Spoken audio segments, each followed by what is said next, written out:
पैदाइश बाब 49। और याकूब ने अपने बेटों को ये कहकर बुलवाया कि तुम सब जमा हो जाओ, ताकि मैं तुमको बताऊं कि आखिरी दिनों में तुम पर क्या क्या गुजरेगा। ऐ याकूब के बेटो, जमा होकर सुनो और अपने बाप इसराइल की तरफ कान लगाओ। ऐ रूबन, तू मेरा पहलोटा, मेरी कुव्वत और मेरी शहसोरी का पहला फल है। तू मेरे रोब की और मेरी ताकत की शान है।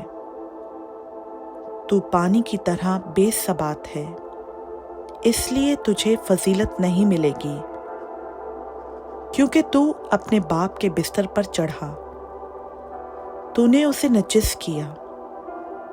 रूबन मेरे बिछौने पर चढ़ गया।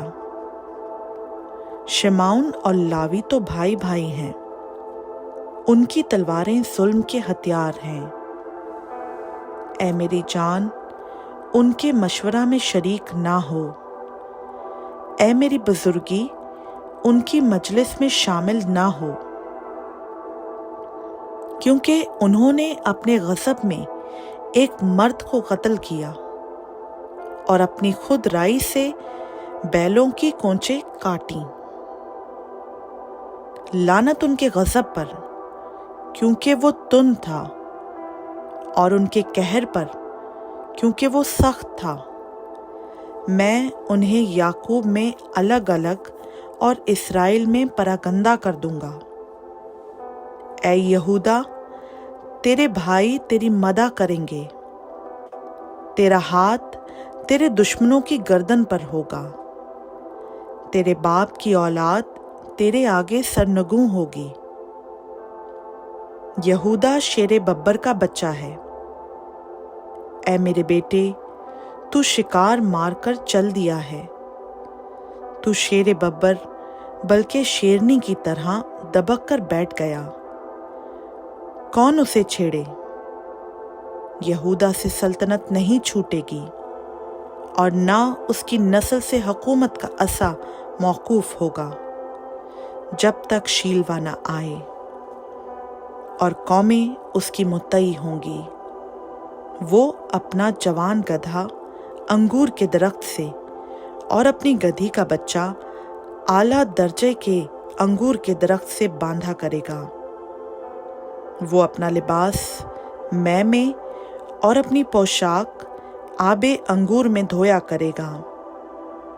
उसकी आंखें मैं के सबब से लाल और उसके दांत दूध की वजह से सफेद रहा करेंगे।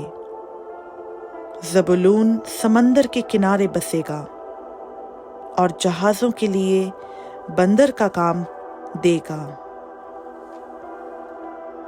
और उसकी हद सैदा तक फैली होगी।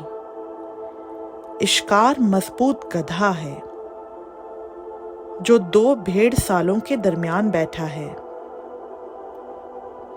उसने एक अच्छी आरामगाह और खुशनुमा जमीन को देखकर अपना कंधा बोझ उठाने को झुकाया और बेगार में गुलाम की तरह काम करने लगा। दान इसराइल के कबीलों में से एक की मानिंद अपने लोगों का इंसाफ करेगा।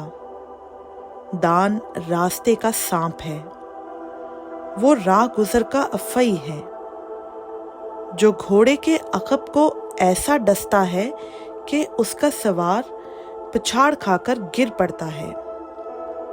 ऐ खुदावंद, मैं तेरी निजात की राह देखता आया हूँ। जद पर एक फौज हमला करेगी, पर वो उसके दुम्बाला पर छापा मारेगा। आशिर नफीस अनाज पैदा किया करेगा और बादशाहों के लायक लजीज अशिया मुहैया करेगा। नफ्ताली ऐसा है जैसे छूटी हुई हिरनी, वो मीठी मीठी बातें करता है। यूसुफ एक फलदार पौधा है, ऐसा फलदार पौधा जो पानी के चश्मा के पास लगा हुआ हो और उसकी शाखें दीवार पर फैल गई हों। तीर अंदाजों ने उसे बहुत छेड़ा और मारा और सताया है, लेकिन उसकी कमान मजबूत रही और उसके हाथों और बाजुओं ने याकूब के कादिर के हाथ से कुव्वत पाई। वहीं से वो चौपान उठा है जो इस्राएल की चट्टान है। ये तेरे बाप के खुदा का काम है जो तेरी मदद करेगा,